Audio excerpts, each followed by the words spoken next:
Une boîte oubliée à l'aéroport depuis plusieurs jours a révélé un secret choquant lorsqu'un employé curieux a décidé de jeter un coup d'œil. Avant de regarder ce récit émouvant, n'oubliez pas de vous abonner à la chaîne pour attirer 10 ans de bonne chance. L'aéroport international de Charles de Gaulle bouillonnait de l'agitation habituelle d'un vendredi après-midi. Des passagers pressés couraient vers leur porte d'embarquement. Des familles se disaient au revoir avec des embrassades émues et des employés circulaient dans leur routine frénétique. Au milieu de tout ce mouvement, une boîte en carton ordinaire, sans identification, gisait oubliée dans un coin du dépôt des bagages perdus. Cela faisait exactement une semaine que cette boîte mystérieuse était arrivée là, sans que personne ne la réclame. La procédure standard dictait que les objets non réclamés devaient être inspectés après 7 jours, et c'était à Julien Dupont, un jeune employé de l'aéroport, de réaliser cette tâche cet après-midi-là. Julien était un jeune homme de 25 ans, grand et mince, avec des yeux marrons curieux qui semblaient toujours chercher quelque chose au-delà de l'évidence. Il travaillait à l'aéroport depuis seulement 6 mois, mais il se distinguait déjà par son dévouement et son attention aux détails. Cet après-midi-là, il s'approcha de la boîte avec un mélange d'ennui et de curiosité. « Encore une valise oubliée pleine de vêtements vieux, je parie », murmura-t-il pour lui-même, en se penchant pour examiner l'objet. Cependant, quelque chose dans cette boîte l'intrigua immédiatement. Il n'y avait ni étiquette, ni marque d'expédition. C'était comme si elle s'était simplement matérialisée là, dans le dépôt. Fronçant les sourcils, Julien se pencha plus près, remarquant une petite fente sur le côté de la boîte. C'est alors qu'il entendit un son doux, presque imperceptible, venant de l'intérieur. Ce n'était pas le tintement d'objets lâches, ni le froissement de vêtements. C'était quelque chose de vivant. Le cœur battant, Julien approcha son œil de la fente. Ce qu'il vit le fit reculer, stupéfait. À l'intérieur de la boîte, 3 paires d'yeux brillants le regardaient en retour. « Mon Dieu !» s'exclama-t-il, se levant brusquement. « Ce sont des oiseaux !» Sans perdre de temps, Julien appela sa superviseuse, Marie Lefebvre, une femme d'âge moyen avec des années d'expérience à l'aéroport. Lorsqu'elle arriva, haletante et inquiète, Julien avait déjà ouvert la boîte avec précaution. Ce qu'ils virent les laissa tous deux perplexes. 3 perroquets de nuit, une espèce extrêmement rare, étaient entassés au fond de la boîte. Les oiseaux, normalement connus pour leur plumage éclatant, étaient dans un état lamentable. Sales, dénutris et visiblement effrayés, ils pouvaient à peine bouger. « C'est incroyable », murmura Marie, sa voix tremblant d'émotion et d'indignation. « Qui pourrait faire une chose pareille ?» Julien, sentant un mélange de compassion et de révolte, répondit « Je ne sais pas, mais nous devons les aider. Ils ont besoin de soins urgents. » Marie acquiesça, déjà en train de prendre son téléphone. « Je vais appeler l'ONCFS et un centre de réhabilitation pour animaux. Ces pauvres bêtes ont besoin de soins spécialisés immédiatement. » Pendant que Marie passait les appels, Julien resta près de la boîte, observant les oiseaux avec un nœud dans la gorge. Comment quelqu'un pouvait-il être si cruel au point d'abandonner des créatures aussi magnifiques et sans défense? En quelques heures, l'aéroport se transforma en un tourbillon d'activités. Des agents de l'ONCFS arrivèrent, accompagnés de vétérinaires spécialisés en oiseaux sauvages. Les perroquets furent soigneusement retirés de la boîte et placés dans des transporteurs appropriés. La docteure Camille Roche, une vétérinaire renommée spécialisée en oiseaux exotiques, examina les perroquets sur place. Son diagnostic était sombre, mais non sans espoir. « Ils sont sévèrement déshydratés et dénutris », expliqua-t-elle à Julien et Marie qui suivaient tout de près. « Il y a des signes de stress et possiblement quelques infections secondaires, mais avec les soins appropriés, je crois qu'ils peuvent se rétablir. » Pendant que les oiseaux étaient préparés pour le transport vers le centre de réhabilitation, Julien ne pouvait détacher ses yeux d'eux. Quelque chose dans ces perroquets de nuit, dans leurs regards effrayés mais résilients, toucha profondément son cœur. « Je peux les accompagner ?» demanda-t-il hésitant à la docteure Camille. « J'aimerais savoir s'ils vont bien. » La vétérinaire sourit, émue par la préoccupation du jeune homme. « Bien sûr, Julien. En fait, votre aide serait très appréciée. Plus nous aurons de mains pour les soigner, mieux ce sera. » Marie, percevant l'implication de Julien, intervint. « Vas-y avec eux, je m'occupe des choses ici. Tiens-moi informé de l'état des perroquets. » Ainsi, à la tombée de la nuit, Julien se retrouva embarqué dans une aventure inattendue. Assis à l'arrière d'une camionnette spécialement équipée, il observait les 3 perroquets de nuit, maintenant sédatés pour le transport.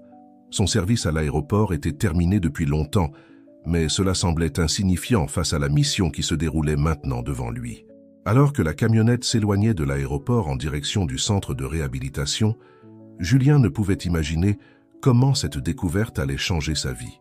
La boîte mystérieuse ne contenait pas seulement 3 oiseaux rares, elle renfermait aussi le début d'une aventure qui irait bien au-delà du sauvetage de ces perroquets. Le jeune employé de l'aéroport, sans le savoir, était sur le point de s'impliquer dans une intrigue qui impliquerait des secrets, des passions et une lutte pour la préservation d'une espèce au bord de l'extinction. Et tout avait commencé par une simple boîte oubliée dans un dépôt de bagages. Le centre de réhabilitation pour animaux sauvages était une oasis de tranquillité dans les environs agités de Paris. Lorsque la camionnette arriva, il était déjà minuit passé, mais les lumières du complexe brillaient comme un phare d'espoir dans l'obscurité. Julien, épuisé mais déterminé, aida l'équipe à décharger les perroquets de nuit. L'odeur d'antiseptique et de nourriture pour animaux remplissait l'air tandis qu'ils traversèrent les couloirs en direction de l'aile de soins intensifs. La docteure Camille dirigeait l'équipe avec une efficacité calme qui impressionna Julien. « Nous devons agir rapidement », instruisit-elle. « Ces perroquets sont dans un état critique. » Les heures suivantes passèrent dans un flou d'activité frénétique. Julien, bien que n'étant pas un professionnel formé, fit de son mieux pour aider, tenant des équipements, cherchant des fournitures et offrant des mots d'encouragement aux oiseaux effrayés.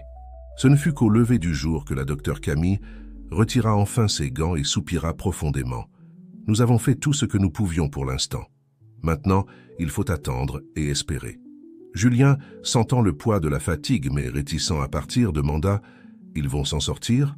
La vétérinaire sourit, épuisée. « Il est trop tôt pour le dire avec certitude, mais ce sont des combattants. Ils ont fait un grand pas aujourd'hui. » À ce moment-là, une jeune femme entra précipitamment dans la salle. Ses cheveux châtains étaient attachés en un chignon désordonné et ses yeux verts brillaient d'une mixture d'inquiétude et de détermination. « Désolée pour le retard, » haleta-t-elle. « Je suis venue dès que j'ai reçu le message. Comment vont-ils » La docteure Camille fit les présentations. « Julien, voici Louise Martin, notre ornithologue résidente et spécialiste des espèces menacées. Louise, voici Julien Dupont, l'employé de l'aéroport qui a découvert les perroquets. » Louise tendit la main, son étreinte ferme et chaleureuse. « Enchanté, Julien. Je ne peux pas assez vous remercier pour ce que vous avez fait.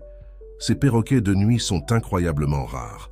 Chaque individu est crucial pour la survie de l'espèce. » Pendant que Louise examinait les oiseaux, Julien ne put s'empêcher de remarquer la passion dans ses yeux. Il était évident qu'elle ne voyait pas seulement des oiseaux, mais une mission, une cause pour laquelle elle se battait. « Vous semblez vraiment dévoué à cela, » commenta Julien. Louise sourit, une lueur de détermination dans son regard. « C'est plus qu'une profession pour moi, Julien. C'est une vocation. Chaque espèce que nous perdons est une partie irremplaçable de notre monde qui disparaît à jamais. » Ces paroles touchèrent quelque chose de profond en Julien. Pour la première fois, il commença à voir au-delà du sauvetage immédiat. Il y avait quelque chose de plus grand en jeu ici, une bataille contre le temps pour préserver quelque chose de précieux et irremplaçable. La docteure Camille, percevant l'intérêt sincère de Julien, suggéra « Pourquoi ne reviendriez-vous pas demain? Nous pourrions utiliser toute l'aide possible dans les prochains jours. » Julien hésita un moment, pensant à son travail à l'aéroport. Mais quelque chose en lui avait déjà pris la décision. « Bien sûr, j'aimerais aider. Je vais voir ce que je peux faire pour mes horaires. » Sur le chemin du retour, Julien remarqua à peine la ville se réveillant autour de lui. Son esprit était rempli d'images des perroquets, du dévouement de la docteure Camille, de la passion de Louise. Il savait que sa vie avait changé irrémédiablement cette nuit-là. Les jours suivants passèrent dans un tourbillon d'activités. Julien obtint une permission temporaire de l'aéroport grâce à la compréhension de Marie qui reconnaissait l'importance de la situation. Il passa la majeure partie de son temps au centre de réhabilitation, apprenant sur les perroquets de nuit et aidant à leur traitement. Louise devint sa mentor informelle, partageant ses vastes connaissances sur l'espèce. « Ces perroquets sont originaires de la forêt atlantique », expliqua-t-elle en soignant les oiseaux. « Il reste moins de 250 individus dans la nature. Chacun de ces trois-là est précieux au-delà de toute mesure. » Julien absorbait chaque mot, fasciné non seulement par les oiseaux, mais aussi par la passion contagieuse de Louise. Il commença à voir le monde avec de nouveaux yeux, réalisant la délicate toile de vie qui connectait toutes les créatures. Pendant ce temps, à l'aéroport, Marie menait sa propre enquête. La boîte mystérieuse avait déclenché une série de questions auxquelles elle était déterminée à répondre. Qui avait laissé les perroquets là? Comment avaient-ils pu passer inaperçus si longtemps? En révisant les enregistrements de sécurité, Marie remarqua quelque chose de bizarre. Un homme d'âge moyen, vêtu d'un uniforme d'employé, avait laissé la boîte dans le dépôt tard dans la nuit une semaine auparavant. Le problème était qu'elle ne reconnaissait pas l'homme. Intriguée, Marie décida d'approfondir son enquête. Elle commença à fouiller dans les registres des employés à la recherche de toute irrégularité. Sa recherche la conduisit à découvrir des divergences subtiles dans les registres de recrutement récents. Pendant ce temps, au centre de réhabilitation, les perroquets de nuit commençaient à montrer des signes d'amélioration. Leurs plumes, autrefois ternes et emmêlées, commençaient à retrouver leur éclat. Leurs yeux, autrefois troubles de fatigue, brillaient maintenant d'une nouvelle vivacité. « C'est incroyable », murmura Julien, observant un des perroquets accepter de la nourriture de sa main pour la première fois. Il y a une semaine, il pouvait à peine bouger. Maintenant, regarde-les.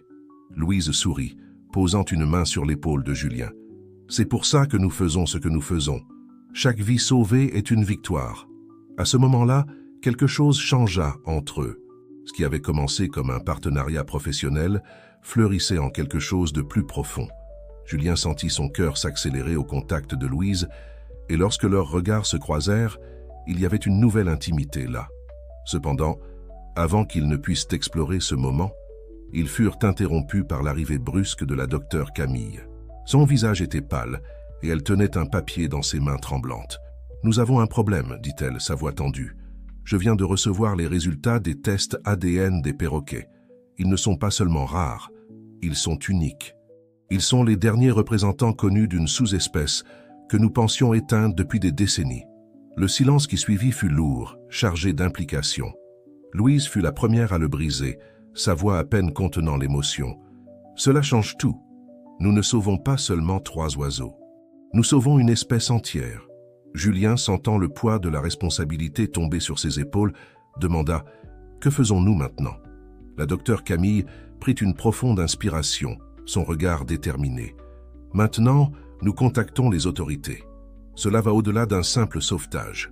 Nous devons découvrir d'où viennent ces perroquets et s'il y en a plus là-bas. » Alors que le trio discutait des prochaines étapes, ils ne pouvaient imaginer que leurs actions allaient déclencher une série d'événements qui secoueraient le monde de la conservation environnementale et les placeraient au centre d'une intrigue bien plus grande que ce qu'ils auraient jamais pu imaginer. La découverte dans la boîte oubliée de l'aéroport n'était pas seulement le début d'une quête de sauvetage. C'était le début d'une aventure qui testerait leurs limites, défierait leurs convictions et peut-être changerait le destin d'une espèce entière. Le soleil venait à peine de se lever lorsque Julien arriva au centre de réhabilitation le lendemain matin. Les événements de la veille résonnaient encore dans son esprit, se mêlant à des rêves agités de perroquets et de forêts perdues. En entrant dans le bâtiment, il trouva Louise déjà penchée sur une pile de documents, ses cheveux en désordre, trahissant une nuit sans sommeil. « Bonjour », murmura-t-il, posant un gobelet de café à côté d'elle. « Avez-vous passé la nuit ici ?» Louise leva les yeux, un sourire fatigué aux lèvres. « Merci, dit-elle en prenant le café. Oui, je n'ai pas pu rentrer chez moi. Il y a tellement de choses à traiter, tant de questions sans réponse. » Julien tira une chaise, s'asseyant à côté d'elle. « Des progrès ?»« Quelques-uns, » répondit Louise, passant une main dans ses cheveux. « J'ai passé en revue tous les registres historiques que j'ai pu trouver sur cette sous-espèce de perroquet de nuit. La dernière observation confirmée remonte à plus de 50 ans, dans une zone reculée de la forêt atlantique qui est aujourd'hui presque complètement déboisée. » Alors qu'ils discutaient, la docteure Camille entra dans la salle, portant un dossier épais. « Bonjour à vous deux. J'ai des nouvelles de l'ONCFS.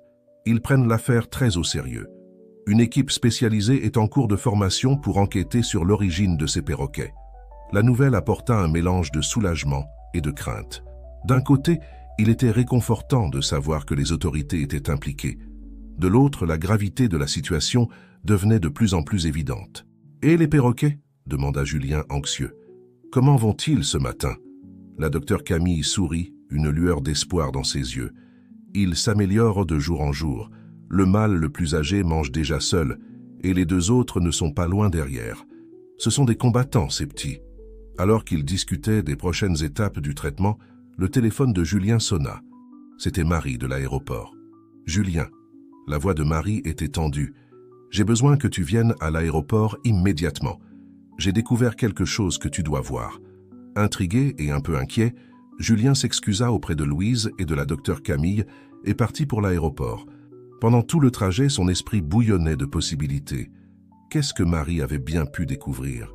À l'aéroport, Marie l'attendait dans son bureau, les stores fermés et une atmosphère de conspiration régnant dans la pièce. Dès que Julien entra, elle verrouilla la porte. « Que se passe-t-il, Marie ?»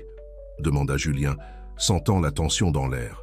Marie alluma son ordinateur et tourna l'écran pour que Julien puisse voir. « Tu te souviens de l'homme qui a laissé la boîte avec les perroquets ? » « Eh bien, je l'ai trouvé. » Sur l'écran, Julien vit l'image figée d'un homme d'âge moyen, vêtu d'un uniforme d'employé de l'aéroport. Il y avait quelque chose de vaguement familier en lui, mais Julien ne parvenait pas à l'identifier. « Qui est-il » demanda-t-il. Marie prit une profonde inspiration avant de répondre. « Son nom est Charles Martin. Il a travaillé ici il y a des années, mais il a été licencié pour irrégularité. Et il y a autre chose, Julien. C'est le père de Louise Martin. » La révélation frappa Julien comme un coup de poing. Louise, la passionnée défenseur des animaux, avait un lien direct avec l'homme qui avait abandonné les perroquets. « Ça n'a pas de sens », murmura Julien, essayant de traiter la nouvelle. Louise a consacré sa vie à protéger ses oiseaux. Comment son père pourrait-il être impliqué dans quelque chose d'aussi sombre? Marie hocha la tête, tout aussi perplexe. « Je ne sais pas, Julien, mais il y a plus. Ces derniers mois, il y a eu une série d'incidents étranges à l'aéroport. Des petits vols, des équipements endommagés, des fichiers accédés sans autorisation. Tout semblait aléatoire jusqu'à maintenant. Mais et si, elle n'eut pas besoin de finir sa phrase. L'implication planait lourdement dans l'air. Ces incidents pourraient-ils être liés au perroquet? Julien sentit le poids de la responsabilité sur ses épaules. Il avait des informations cruciales, mais les partager signifierait jeter des soupçons sur Louise, quelqu'un en qui il commençait à avoir profondément confiance. « Que faisons-nous maintenant » demanda-t-il, sa voix presque un murmure. Marie le regarda avec sérieux. « Pour l'instant, rien. Nous avons besoin de plus d'informations avant d'agir. Mais Julien, tu dois être prudent. Si Louise est impliquée d'une manière ou d'une autre, » Julien acquiesça, sentant un nœud se former dans son estomac. En quittant le bureau de Marie, son esprit était un tourbillon d'émotions conflictuelles. Comment pourrait-il continuer à travailler aux côtés de Louise en sachant ce qu'il savait maintenant? De retour au centre de réhabilitation, Julien trouva Louise nourrissant les perroquets. En la regardant interagir avec les oiseaux, sa gentillesse et son dévouement évident dans chaque geste, il trouva encore plus difficile de croire qu'elle pouvait être impliquée dans quelque chose de sombre. « Tout va bien, Julien » demanda Louise, remarquant son expression perturbée. « On dirait que tu as vu un fantôme. » Julien força un sourire. « Juste fatigué, mentit-il. Ça a été une semaine intense. » Louise acquiesça, reportant son attention sur les perroquets. « Ils progressent de tellement bien, dit-elle, son visage s'illuminant. Parfois, je pense à ce qui serait arrivé si tu ne les avais pas trouvés dans cette boîte.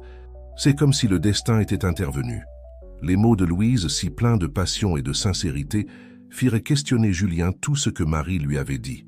Comment cette femme, si dévouée à la préservation de la vie, pouvait-elle être liée à quelque chose de si sombre? Alors que les jours passaient, Julien se retrouva déchiré entre son affection croissante pour Louise et les soupçons plantés par Marie. Chaque interaction avec Louise était maintenant filtrée à travers une lentille de doute.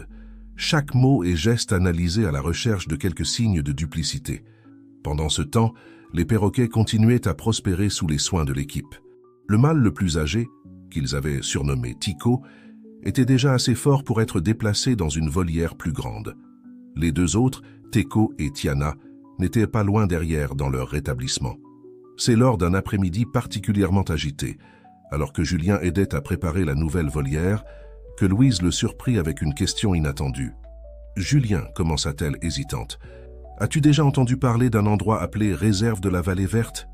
Le nom ne signifiait rien pour Julien, mais la manière dont Louise le disait, avec un mélange d'espoir et d'appréhension, l'intriguait. « Non, jamais entendu parler. Pourquoi ?»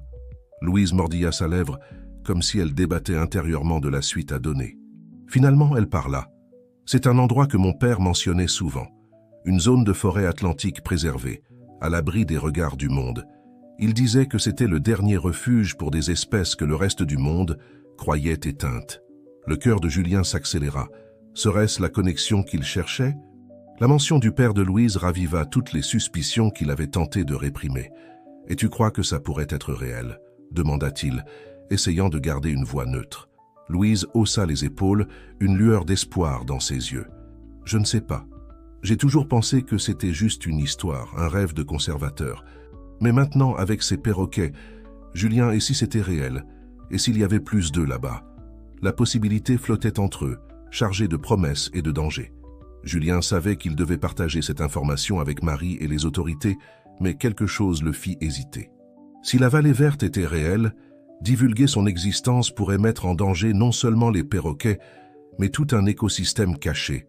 À ce moment-là, en regardant Louise et les perroquets qu'ils avaient sauvés ensemble, Julien prit une décision. Il découvrirait la vérité sur la vallée verte, sur le père de Louise et sur les événements mystérieux à l'aéroport. Mais il le ferait à sa manière, protégeant Louise et les perroquets à tout prix. Ce que Julien ne savait pas, c'était que sa décision allait le lancer dans une aventure qui testerait non seulement son courage et sa loyauté, mais aussi sa propre compréhension de ce que signifie protéger la nature dans un monde de plus en plus hostile à la vie sauvage. Alors que le soleil se couchait sur le centre de réhabilitation, projetant de longues ombres sur les volières, Julien et Louise restaient côte à côte, observant les perroquets. Le mystère de la vallée verte planait entre eux, un secret partagé qui pourrait autant les unir que les séparer pour toujours. Le matin arriva avec une brume dense planant sur le centre de réhabilitation, comme si la nature elle-même conspirait pour garder ses secrets cachés. Julien arriva tôt, son esprit encore plein des révélations de la veille. La mention de la vallée verte par Louise avait éveillé en lui une curiosité presque obsessionnelle. En marchant dans les couloirs silencieux, Julien se retrouva devant la volière des perroquets de nuit. Tico, Teco et Tiana le regardaient avec leurs yeux brillants, comme s'ils pouvaient sentir la turbulence dans son cœur. « Que diriez-vous si vous pouviez parler ?» murmura Julien, pressant sa main contre le verre. « D'où venez-vous vraiment? Tu parles tout seul ?» Une voix douce le surprit. Louise se tenait à l'entrée, un sourire fatigué sur le visage. Julien se retourna, essayant de cacher son sursaut. « Bonjour, je n'ai pas beaucoup dormi la nuit dernière. » Louise s'approcha, ses yeux fixés sur les perroquets. « Moi non plus. J'ai pensé à la vallée verte, à mon père. » La mention du père de Louise fit tressaillir Julien. Il savait qu'il devait être prudent, mais il sentait aussi que c'était le moment de chercher des réponses. « Louise, commença-t-il hésitant, tu peux me parler plus de ton père, de son travail ?» Un éclat de douleur traversa le visage de Louise. Elle resta silencieuse un moment, comme si elle pesait combien elle devait révéler. « Mon père, Charles, était compliqué, commença-t-elle enfin. Un homme brillant, passionné par la nature. Il travaillait à l'aéroport, mais sa véritable passion était la conservation. Il passait tout son temps libre à explorer des zones reculées de la forêt atlantique, documentant des espèces rares. Julien écoutait attentivement, son cœur battant la chamade. Et la vallée verte? Louise soupira profondément. La vallée verte était son obsession. Il parlait de cet endroit comme s'il s'agissait du paradis sur Terre, un refuge pour des espèces que le monde avait oubliées. Mais ensuite, elle s'arrêta, sa voix étranglée par l'émotion. Julien, instinctivement, posa une main sur son épaule, offrant du réconfort. « Que s'est-il passé ?» demanda-t-il doucement. « Il a disparu, » répondit Louise, des larmes brillant dans ses yeux. « Il y a 5 ans. Il est parti en expédition et n'est jamais revenu. La police a mené des recherches, mais rien. C'est comme si la forêt l'avait englouti. » Le silence qui suivit fut lourd, chargé d'émotions non dites. Julien luttait intérieurement, partagé entre le désir de réconforter Louise et la nécessité de découvrir la vérité. « Louise, dit-il enfin, et si ton père n'avait pas disparu? Et s'il essayait de protéger quelque chose comme ces perroquets ?» Les yeux de Louise s'écarquillèrent, une mixture de choc et d'espoir sur son visage. « Qu'est-ce que tu veux dire, Julien? Tu sais quelque chose ?» À ce moment-là, la docteure Camille entra précipitamment dans la salle, interrompant la conversation. « Désolé d'interrompre, mais nous avons une situation. L'ONCFS est ici. Ils veulent emmener les perroquets. » La nouvelle tomba comme une bombe. Julien et Louise échangèrent des regards paniqués. Nous ne pouvons pas les laisser emmener les oiseaux, dit Louise avec fermeté. Ils ne sont pas encore complètement rétablis.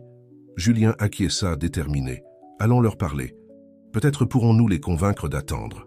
Les trois se dirigèrent vers la réception où ils trouvèrent deux agents de l'ONCFS. Le plus âgé, un homme à l'expression grave nommé Antoine Lefebvre, prit la parole. « Docteur Camille, nous sommes ici pour transférer les perroquets de nuit vers un centre de recherche fédéral. C'est une question de sécurité nationale. » Louise fit un pas en avant, sa voix tremblante d'émotion. « S'il vous plaît, ces oiseaux sont encore en rétablissement. Les déplacer maintenant pourrait être dangereux pour leur santé. » L'agent Lefebvre la regarda avec une expression indéchiffrable. « Mademoiselle Martin, je présume, fille de Charles Martin ?» L'air sembla se figer dans la salle. Julien sentit Louise se raidir à ses côtés. « Oui, » répondit-elle hésitante. « Vous connaissiez mon père ?» L'agent Lefebvre échangea un regard significatif avec son partenaire avant de répondre. « Votre père était un sujet d'intérêt pour notre agence. Mademoiselle Martin, nous devons parler en privé. » Alors que Louise était emmenée dans une salle adjacente, Julien sentit son monde s'effondrer. Les pièces du puzzle commençaient à s'assembler, mais l'image qu'elle formait était plus complexe et troublante qu'il n'aurait pu l'imaginer. La docteure Camille, percevant l'angoisse de Julien, la tira de côté.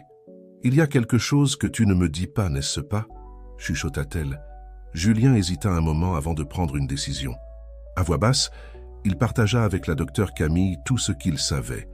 Les découvertes de Marie à l'aéroport, la connexion avec le père de Louise, la mystérieuse vallée verte. Les yeux de la docteure Camille s'écarquillèrent au fur et à mesure que Julien parlait. Lorsqu'il eut fini, elle resta silencieuse un long moment, traitant les informations. « Julien, dit-elle enfin, c'est plus grand que tout ce que nous avions imaginé. Si la vallée verte existe réellement, s'il y a plus de ces oiseaux là-bas, ça pourrait être la clé pour sauver l'espèce, compléta Julien. À ce moment-là, la porte de la salle de réunion s'ouvrit et Louise en sortit, le visage pâle et les yeux rouges de larmes. L'agent Lefebvre la suivit, son expression grave. « Les perroquets resteront ici pour l'instant, » annonça-t-il. « Mais nous surveillerons de près. Et mademoiselle Martin, souvenez-vous de ce dont nous avons parlé. » Lorsque les agents de l'ONCFS furent enfin partis, un silence lourd tomba sur le centre de réhabilitation. Louise semblait être en état de choc, ses mains tremblant légèrement. Julien s'approcha d'elle avec précaution. « Louise, que s'est-il passé là-dedans ?» Elle le regarda, ses yeux remplis d'une mixture de peur et de détermination. « Julien, docteur Camille, nous devons parler. Il y a quelque chose que vous devez savoir sur mon père, sur la vallée verte, et sur pourquoi ces perroquets sont plus importants que nous ne l'avions jamais imaginé. » Alors que les trois se dirigeaient vers la salle de réunion, Julien sentit qu'ils étaient sur le point de franchir un point de non-retour. Le mystère qui avait commencé avec une simple boîte à l'aéroport était sur le point de se dénouer en quelque chose de beaucoup plus grand, quelque chose qui pourrait changer non seulement leur vie, mais l'avenir d'une espèce entière. De l'autre côté du verre, Tico, Teco et Tiana observaient silencieusement, gardiens inconscients d'un secret qui pourrait bouleverser le monde de la conservation jusqu'à son cœur. La vérité sur la vallée verte était sur le point d'être révélée, et avec elle, les destins de Julien, Louise et des derniers perroquets de nuit connus au monde allaient s'entrelacer de manière que personne n'aurait pu prévoir. La salle de réunion du centre de réhabilitation, normalement un espace de planification et de discussion scientifique, semblait maintenant trop petite pour contenir la tension qui régnait dans l'air. Julien, Louise et la docteure Camille s'assirent autour de la table ovale, le silence entre eux chargé d'attente et d'appréhension. Louise prit une profonde inspiration, ses mains entrelacées sur la table tremblant légèrement. « Ce que je vais vous dire est quelque chose que j'ai juré de ne jamais révéler. Mais les circonstances ont changé, et vous méritez de connaître la vérité. » Julien et la docteure Camille échangèrent des regards préoccupés, mais restèrent silencieux, donnant à Louise l'espace pour continuer. « La vallée verte n'est pas seulement un mythe, » commença Louise, sa voix basse mais ferme. « Elle est réelle. C'est un sanctuaire caché au cœur de la forêt atlantique, créé par mon père et un groupe de conservateurs dévoués. Un refuge pour des espèces que le monde croit éteintes ou au bord de l'extinction. » La révélation plana dans l'air un moment, sa magnitude presque palpable. La docteure Camille fut la première à briser le silence. Mais comment est-ce possible? Comment quelque chose de ce genre a-t-il pu rester caché si longtemps? Louise sourit tristement. Avec beaucoup de soin, de dévouement et, oui, de secret. Mon père et ses collègues ont découvert une zone reculée de la forêt, pratiquement inaccessible. Ils ont créé la vallée verte comme un dernier bastion contre l'extinction, protégeant des espèces qui n'auraient aucune chance ailleurs. Julien, son esprit tourbillonnant avec les implications, demanda « Et les perroquets de nuit, ils viennent de là ?» Louise acquiesça. « Oui, ils font partie d'une petite population que mon père a découverte il y a des années. La vallée verte est devenue leur seul refuge. Mais pourquoi ton père les a-t-il amenés ici ?» questionna la docteure Camille. « Pourquoi risquer de les exposer ainsi ?» Le visage de Louise se tordit d'émotion. « Parce que la vallée verte est en danger. Ces dernières semaines, mon père a détecté des activités suspectes dans la région. Il craignait que quelqu'un ait découvert le sanctuaire. Amener les perroquets ici était une mesure désespérée pour s'assurer que, si quelque chose arrivait à la vallée verte, l'espèce ne serait pas complètement perdue. » Julien sentit son cœur se serrer. Le dévouement de Charles Martin, le père de Louise, à la cause de la conservation était admirable. Mais cela apportait aussi un poids énorme. « Et la disparition de ton père ?» demanda-t-il doucement. Louise essuya une larme solitaire. « Il n'a pas vraiment disparu. Il est retourné à la vallée verte pour la protéger. La disparition était une couverture pour qu'il puisse travailler sans attirer l'attention. » La docteure Camille se pencha en avant, son expression un mélange d'étonnement et d'inquiétude. « Louise, tu comprends ce que tu nous dis? C'est révolutionnaire, mais aussi incroyablement dangereux. » Louise acquiesça gravement. « Je sais, et maintenant que l'ONCFS est impliqué, je crains qu'il ne soit qu'une question de temps avant que d'autres ne découvrent. Si les mauvaises personnes apprennent l'existence de la vallée verte, » elle n'eut pas besoin de finir sa phrase. Tous dans la salle pouvaient imaginer les conséquences. Chasseurs, trafiquants d'animaux, entreprises intéressées par l'exploitation des terres. La vallée verte pourrait passer de sanctuaire à cible en quelques jours. Julien, sentant le poids de la responsabilité, demanda « Que pouvons-nous faire ?» ou « Comment pouvons-nous aider ?» Louise le regarda, ses yeux brillants d'une mixture de gratitude et de détermination. « Nous devons protéger les perroquets ici et en même temps trouver un moyen d'assurer la sécurité de la vallée verte. Mon père a laissé des instructions pour moi au cas où quelque chose comme cela arriverait. Il y a un plan, mais il est risqué. » La docteure Camille intervint, sa voix chargée de préoccupation. « Louise, tu nous demandes de nous impliquer dans quelque chose de potentiellement illégal. Nous devons penser aux conséquences. » Louise acquiesça, comprenant la gravité de la situation. « Je sais et je comprends si vous ne voulez pas vous impliquer davantage. Mais vous devez comprendre, la vallée verte n'est pas seulement un endroit. C'est un dernier espoir pour des dizaines d'espèces que le monde croit déjà perdues. Si nous échouons à la protéger, nous condamnons ces créatures à l'extinction. » Le silence qui suivit fut lourd, chacun dans la salle perdu dans ses propres pensées et dilemmes moraux.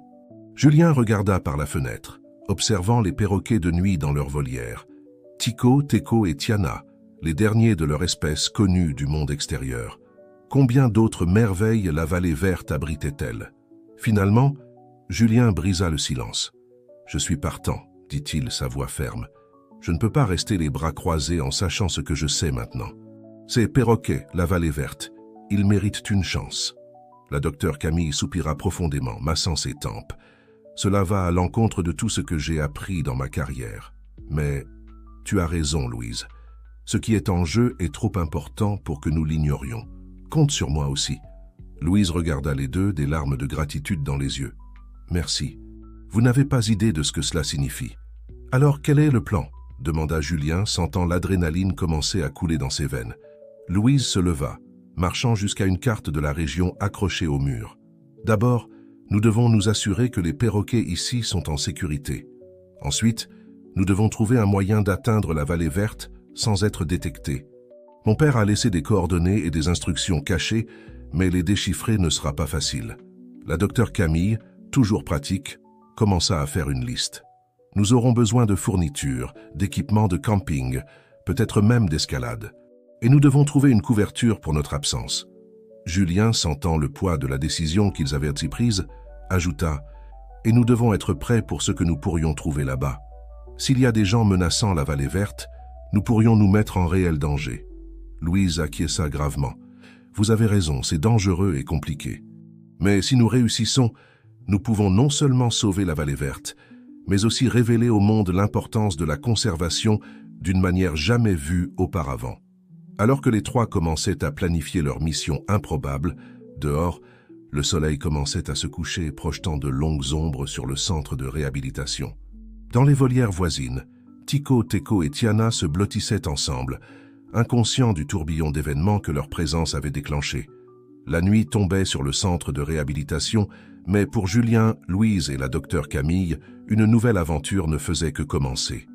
Une aventure qui les mènerait au cœur de la forêt, à la rencontre de secrets longtemps gardés, et peut-être à la redécouverte d'un monde que tous pensaient perdu pour toujours.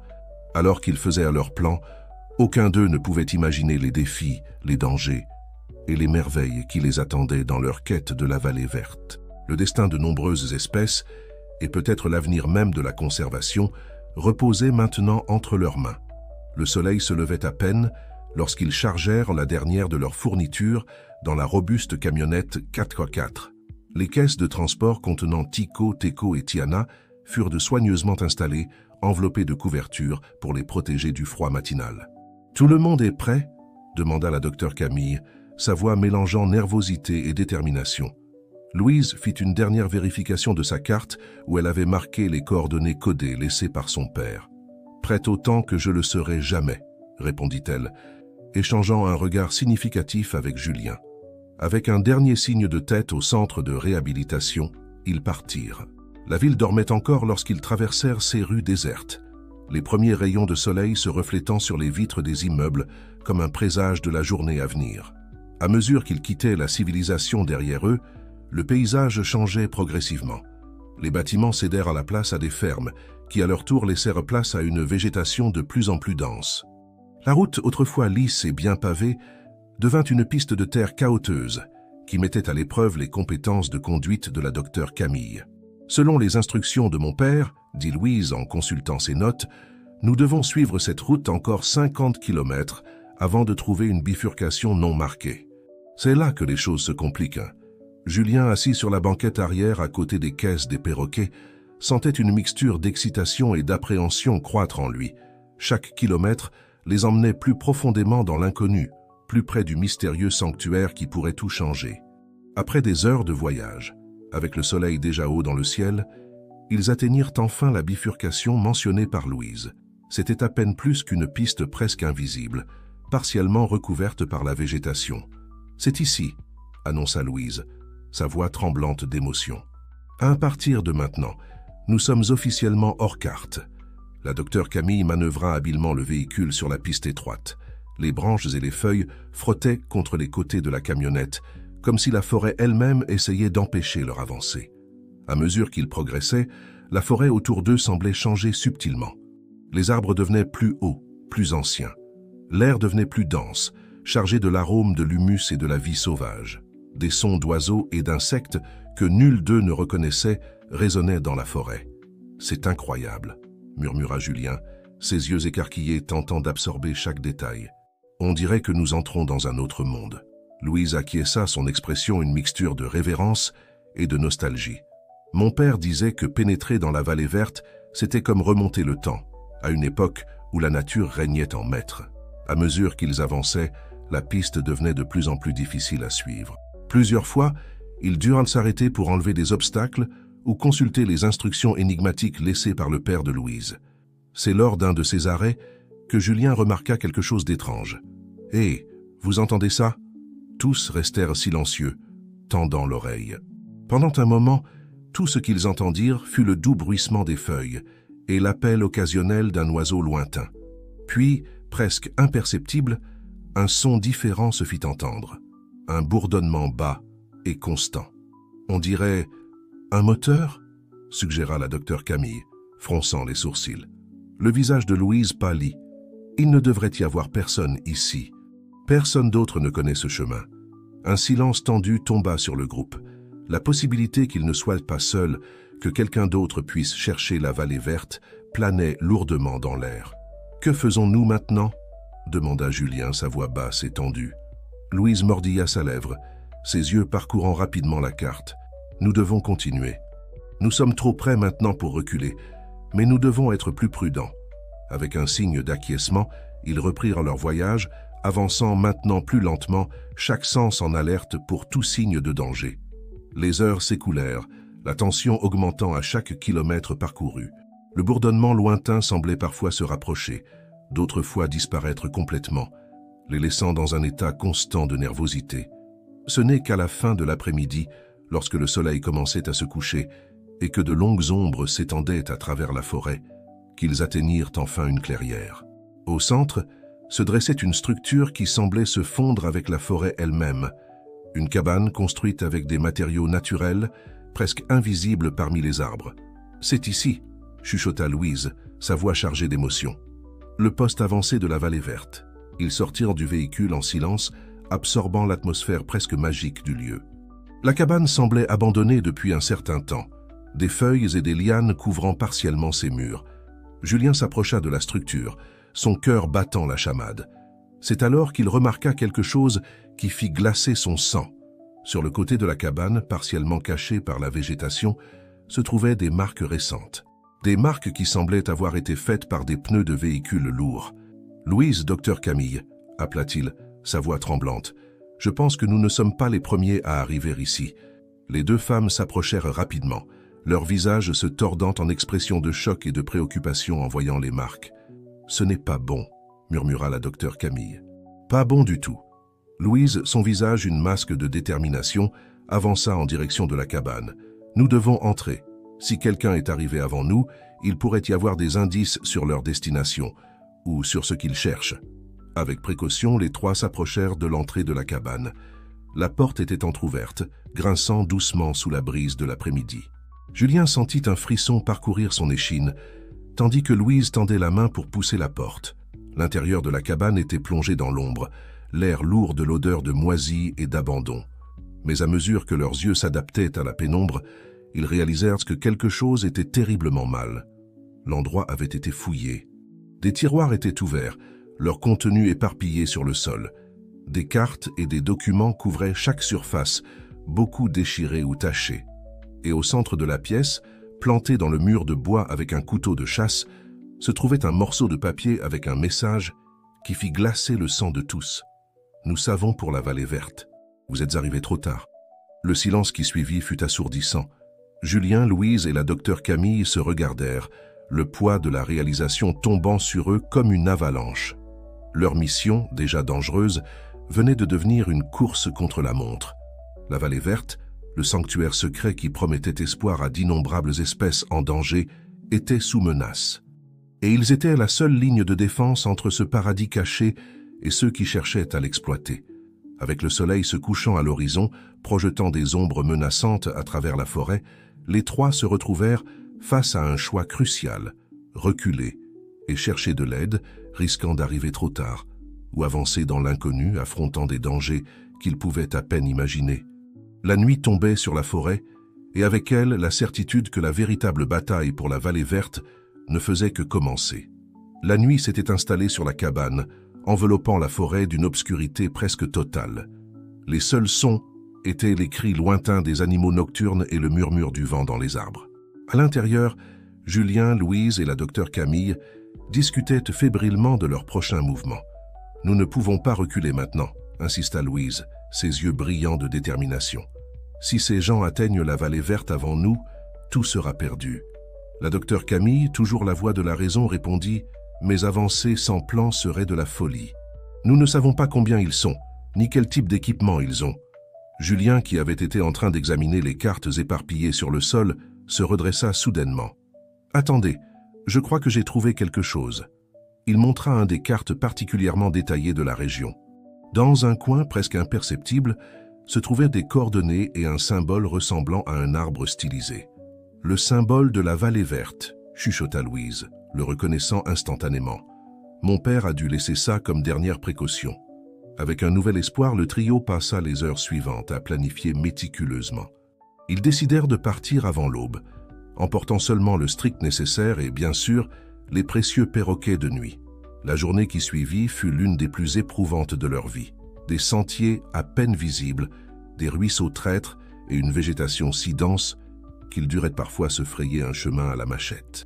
Tout au long du trajet, la sensation d'être observé, d'être dans une course contre des ennemis invisibles, pesait sur eux.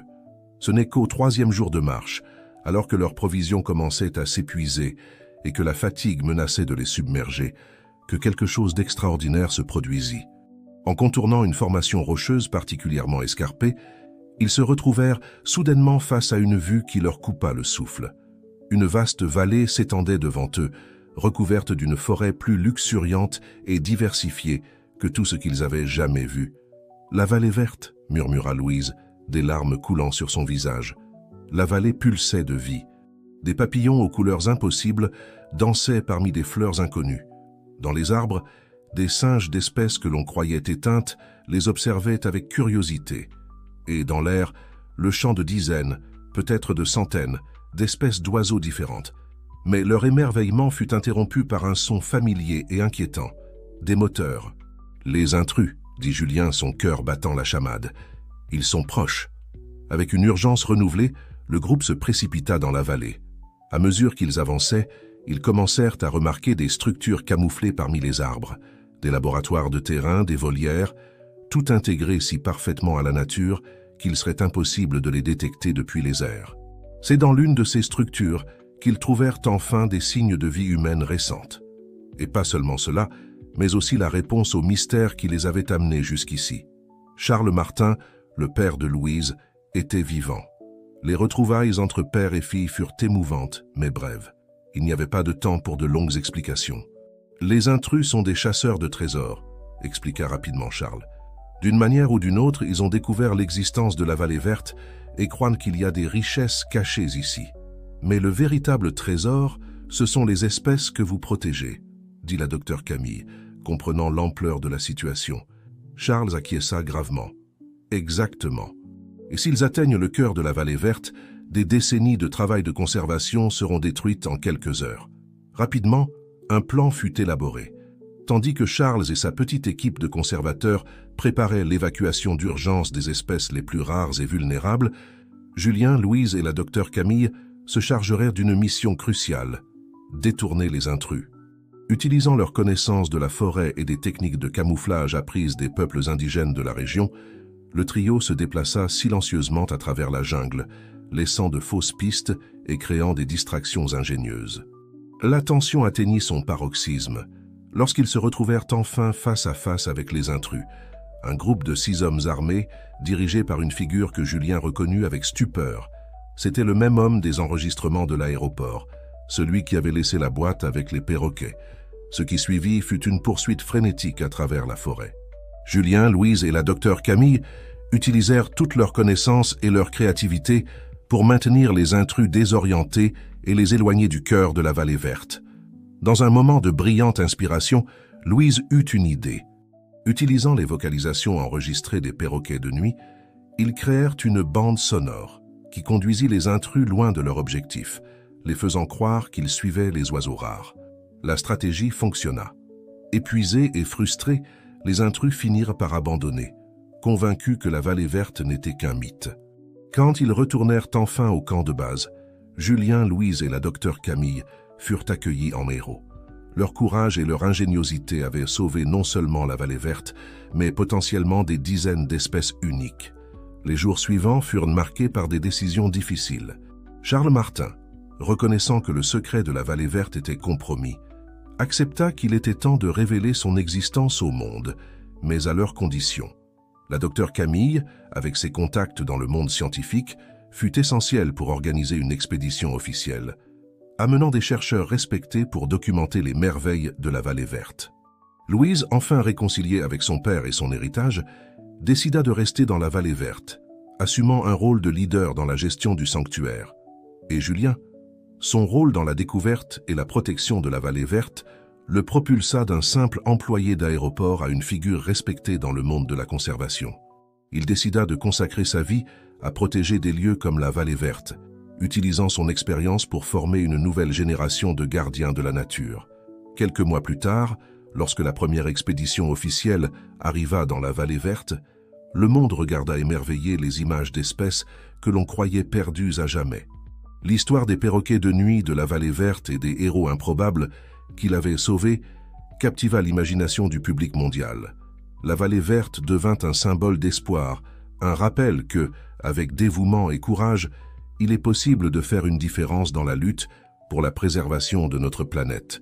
Par une nuit tranquille, quelques mois après leur grande aventure, Julien se trouvait à nouveau au centre de réhabilitation, observant Tycho, Teco et Tiana dans leur nouvelle et spacieuse volière. Les oiseaux, désormais en bonne santé et vibrants, seraient bientôt réintroduits dans la vallée verte, où une population croissante de leur espèce les attendait. Louise le rejoignit, entrelaçant ses doigts aux siens. « Qui aurait cru qu'une simple boîte à l'aéroport nous mènerait à tout cela ?» dit-elle en souriant. Julien acquiesça, réfléchissant à l'incroyable voyage qu'ils avaient parcouru. « Parfois, répondit-il, les plus grandes aventures commencent dans les endroits les plus improbables. » Alors que le soleil se couchait à l'horizon, peignant le ciel de teintes roses et dorées, Julien et Louise restèrent là, contemplant l'avenir. Un avenir où la vallée verte et ses secrets continueraient d'inspirer et d'émerveiller le monde, rappelant à tous la valeur inestimable de la nature sauvage et l'importance de la protéger, peu importe à quel point la tâche peut sembler impossible. Et ainsi, avec le chant doux des perroquets de nuit résonnant dans la nuit, l'histoire de la vallée verte, une histoire de courage, de découverte et d'espoir, continua, promettant de nouveaux chapitres et aventures pour les générations à venir.